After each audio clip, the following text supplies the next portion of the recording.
Hello, my name is Chris, and today I want to talk about staying sober over the Christmas holiday period.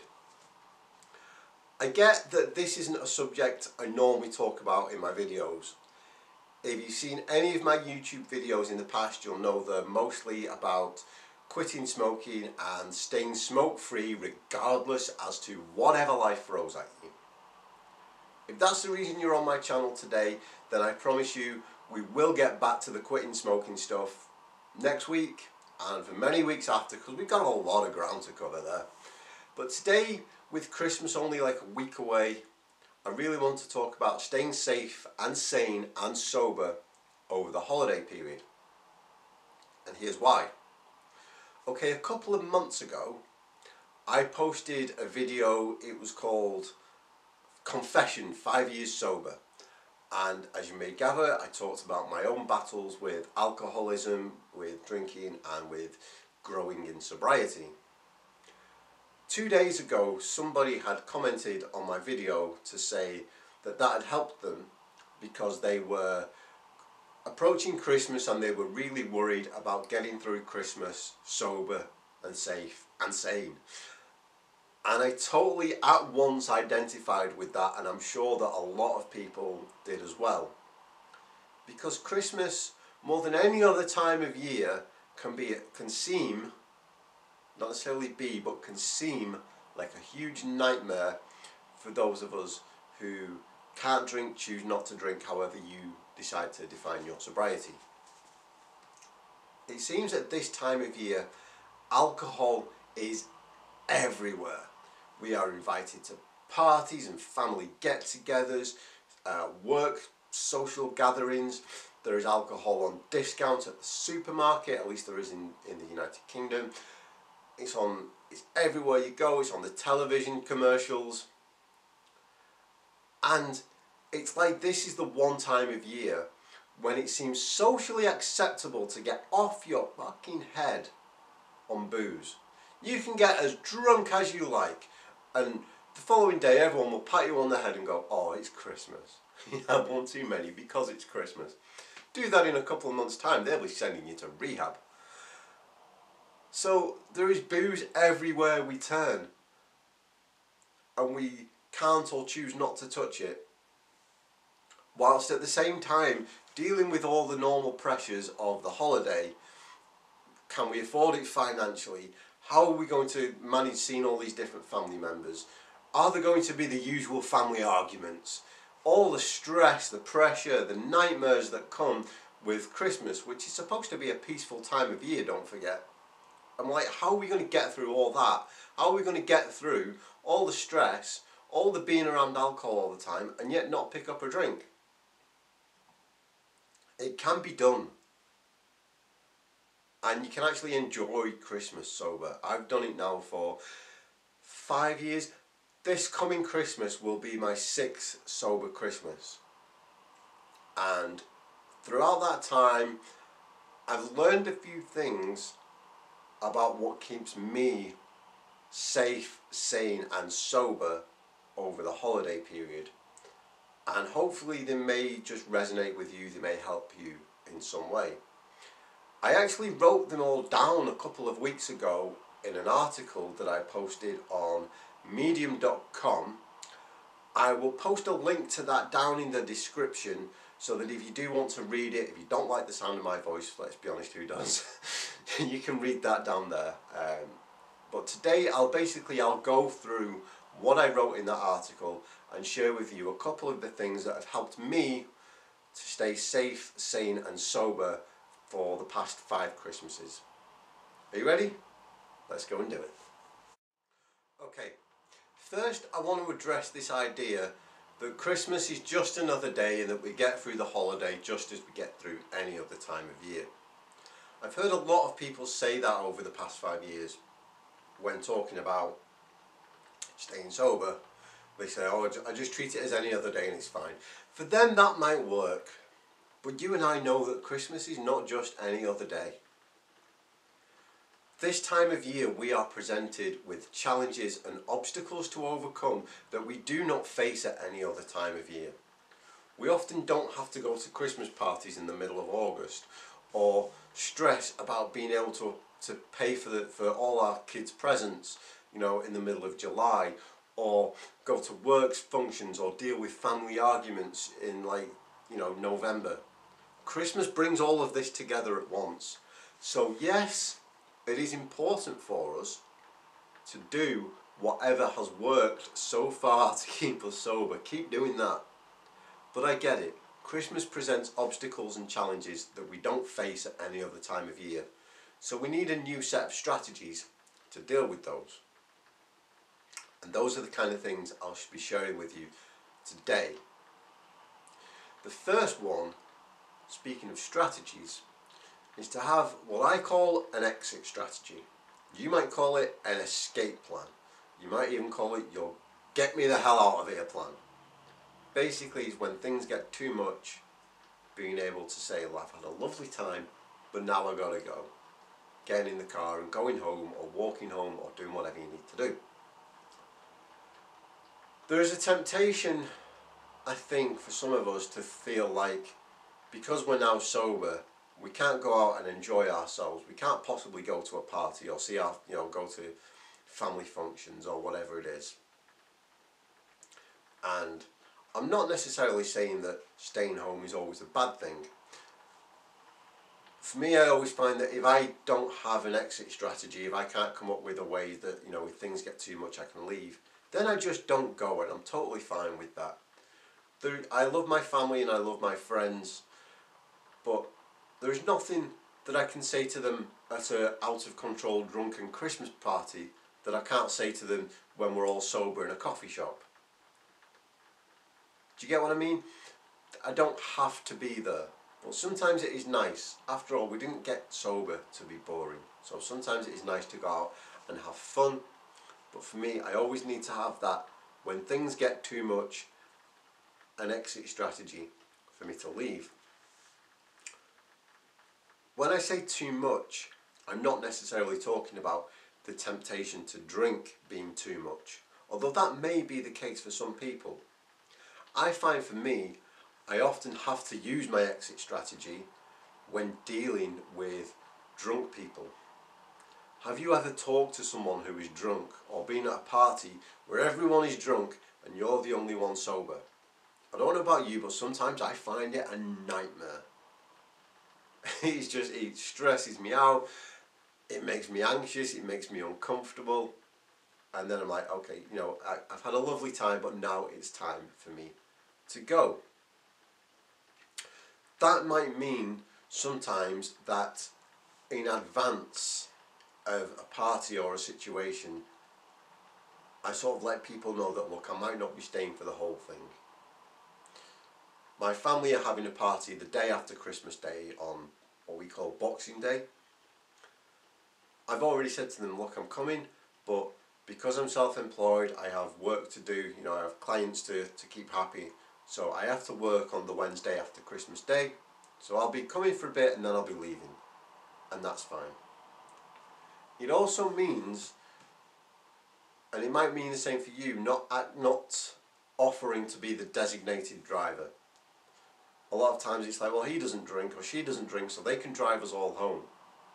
But then when you want to leave, when you've had enough of the party and you want to leave, and you're trying to tell drunk people, okay, it's time to leave, the resistance they put up stresses you out more. So it might be that you take your own car to an event and you're responsible for yourself and yourself alone. Even if you're going with a partner, you might decide to take separate cars so that, if they get boisterous and want to stay, they can figure out their own way home. You have to be responsible for yourself. And I know this sounds selfish, but it might mean the difference between, staying sober and not. Because even if the temptation to drink at the party isn't too much, the stress of dealing with drunk people and being in that crowded situation when you're the only one sober, you get home and you think, oh my God, that was a nightmare. Your veins are your nerves are shot, your veins are itchy. Then you need a drink to calm yourself down. And that's the one thing we need to avoid. So that's the first thing that I have learned over the past 5 Christmases, is to have that exit strategy so that when things do get too much, whether it's the temptation to drink or just dealing with drunk people, I can say, look, I've got to go. No need to be rude about it. Just, like I said, plant the seed beforehand. If, at some point I may need to leave, and just leave. And like I say, for me, it's the case of if I can't get an exit strategy together, then I don't go, and I arrange to see family or friends some other time. The second thing that I have learned is to not keep alcohol in the house, whether that's for having people coming over or even as a gift for someone else. I don't really like buying alcohol as a gift anyway. Nothing to do with sobriety. I just find that it's kind of like, well, I don't know much about you and I couldn't be bothered to learn, so here's a bottle, go and get drunk. But I get it, sometimes it's just, there are people like that you don't really know, and you need to get them a gift or whatever. For me, I've learned not to keep it in the house, and it's not because I think that having alcohol in the house will increase the temptation to drink it. I'm aware that for other people it's not so easy to avoid having alcohol in the house because you live with other people and they're not, in recovery, so they can keep booze and it's fine. For me it's quite okay because nobody loves me, so I live all by myself. So I don't keep any booze in the house. And like I say, it's not because I think, or because it's there I will drink it. It's because, especially at this time of year, if I'm already worried about how to survive Christmas sober, I'm going to be a little bit more on edge. I may be a little bit more stressed. I may be a little bit more tense. The temptation to drink, or the sort of, what's the word I'm looking for? Like the urge, the temptation, whatever it may be, the idea may be planted in your head, okay, to go and take a drink. Now, if I am sat at home and I get the idea that I'm going to take a drink, but I don't have alcohol in the house, I have to go through lots of steps to go and get the alcohol. I have to put my clothes on and my shoes on and get ready to leave. That's one step. I have to leave my house. That's 2 steps. I have to walk to the store. That's 3 steps. I have to go to the store and buy the alcohol. So I have to go to the store first of all and find the alcohol on the shelf. That's 4 steps. I have to take the alcohol to the counter. That's 5 steps. I have to leave the store and walk home. That's 6 steps. I have to, unless I decide to drink on my way home, then that's where 6 steps end. More than likely I will walk home. That's 7 steps. I have to get back in my house. That's 8 steps. I have to open the bottle. That's 9 steps. And then so that's at least 9 steps between me and alcohol. At any one of these 9 steps, I can go, hold on, wait a minute, I'm being crazy. So I need to stop this. I'm not going to buy that alcohol. I'm going to put the alcohol back. I'm going to put it in the bin. I won't go to the stop in the first place. I won't leave the house in the first place. I have 9 chances. I had to count then. I have 9 chances to stop myself from taking a drink. I have 9 chances to pick up the phone and phone a friend and say, I'm in real trouble here, can you come and help me? I have 9 obstacles between me and alcohol. If there is booze in my living room and I get and my head goes and I'm stressed and I get the idea that I'm going to take a drink, I basically walk to the other end of the room and pick the alcohol up and take the top off. That's 2 steps. I only have 2 chances to stop myself from drinking. It's about, for me, putting as much distance between myself and a drink, just in case, something goes wrong in my head and I go, okay, now I'm going to take a drink. The further away, the more steps between me and that drink, the greater the likelihood is going to be that I'm not going to drink it. Sometimes, I admit, I do buy alcohol, especially for my sister's partner, or for people like that who I know when I like and I want to buy them a gift, but I'm not always sure what to get them. So sometimes I do buy the booze for myself, not for myself, but I do buy it myself for them. Other times, more often than not, I get somebody else to buy it for me, and I store it somewhere else, like at a parent's house or at a friend's house, just so that it's not there. It's not, you know, I can't get at it. That's the second thing that I do. The third thing that I do is to be prepared to answer all the questions about why I don't drink. And I'm smiling so big right now because honestly, the funniest thing that has ever happened to me in 5 years of sobriety happened to me about 2 Christmases ago, and I'm going to tell you about it now. Okay, the Christmas before last, I had Christmas dinner at my parents' house. There was me, my parents, my brother, his girlfriend, and his girlfriend's parents and siblings. So a big family Christmas dinner.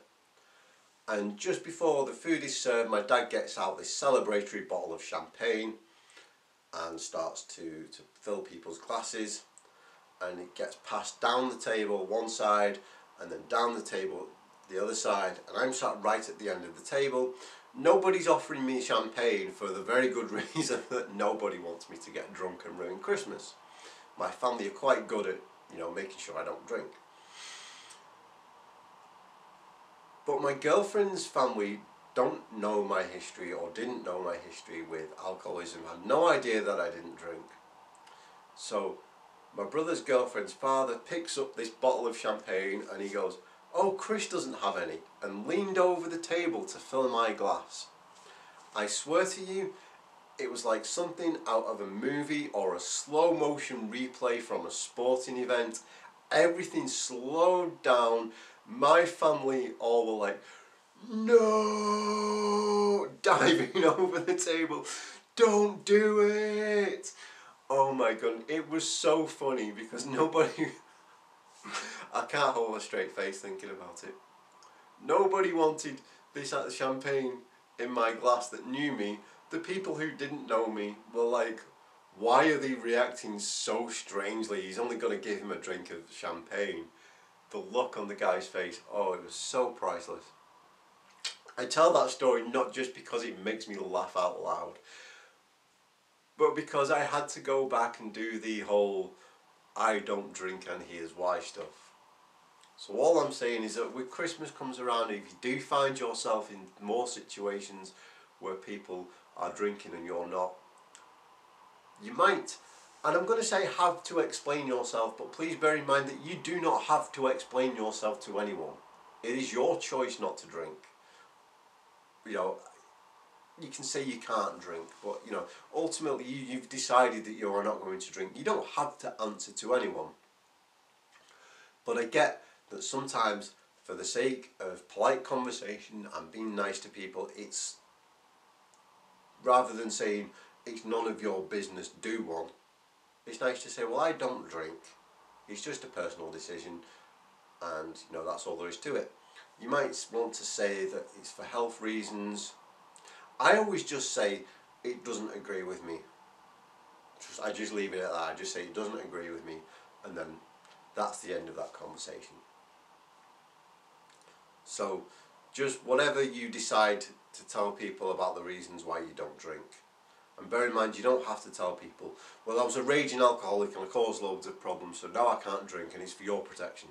You don't have to say that. Like I say, just say it makes you ill, you're allergic, it doesn't agree with you, you just choose not to drink. Whatever it may be. It is nobody's business, but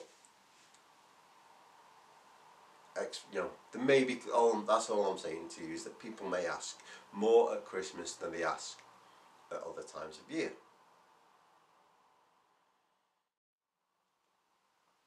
Something else to be mindful of is the post-Christmas relapse. Most of us spend so much time being hyper vigilant over the Christmas period we go out of our way to make sure that we are safe, sane and sober at all times throughout, right throughout December, right throughout the party season on through New Year's Eve. And then January comes and we're like, phew, we got through it. We start to relax a little bit too much. We take our foot off the pedal. We think we've got through the worst of it. We let our guard down. I have discovered throughout my journey that my alcoholism is cunning and devious, and it waits until it knows I'm letting my guard down, and then it gets me. And then it goes, you should take a drink. And I've spoke to a lot of people over the years who have done the same thing. They've been super vigilant over Christmas and then let their guard down in January, and their alcoholism has pounced. Because it knew it couldn't break those defences when we were being super vigilant. As soon as people let the guard down in January and February, that's when it pounces. So whatever you are doing to stay sober right now, don't let your guard down in January. Keep it up, because you're more likely, I'm sure there is a statistic somewhere that I've read that I can't recall off the top of my head, that more people actually relapse after Christmas than during that period of time. On the opposite side, the last thing that I want to say is remember to enjoy yourself too. As I said right at the start of this video, we did not get sober to be boring, to stay inside and to have no life. Me personally, I got sober because I wanted to start finally living. So if I want to enjoy my Christmases, I can, as long as I remember things like having an exit strategy and not being around booze just in case, and being prepared for the conversations, especially the conversations. I've only ever had this once, when someone says, why don't you drink? And I say, oh, it just doesn't agree with me. And they won't let it go. And they won't let it go, and they push and they push. I normally find that the people who won't let it go are the people who have a problem themselves. But if my defences are not up, that might break through the cracks, and I might go, do you know what, they've got a point, I should have a drink. So I've got to be mindful of those people. As long as I am mindful and my defences are up throughout Christmas and January, then I can go out and enjoy myself, or stay in and enjoy myself, or do whatever I want to do. That is the gift of my sobriety today, that I can do whatever I want to do. That's all I've got to say on this subject for now, but if you do have any questions, please leave me a comment. I'll address them in future videos. Thank you very much for watching. I wish you all a very blessed, a very safe, sane and sober Christmas. Don't forget, if you'd like more videos on these kind of subjects, please do subscribe. Please leave me a comment. Other than that, have a beautiful week, and I'll see you next time. Thank you. Bye.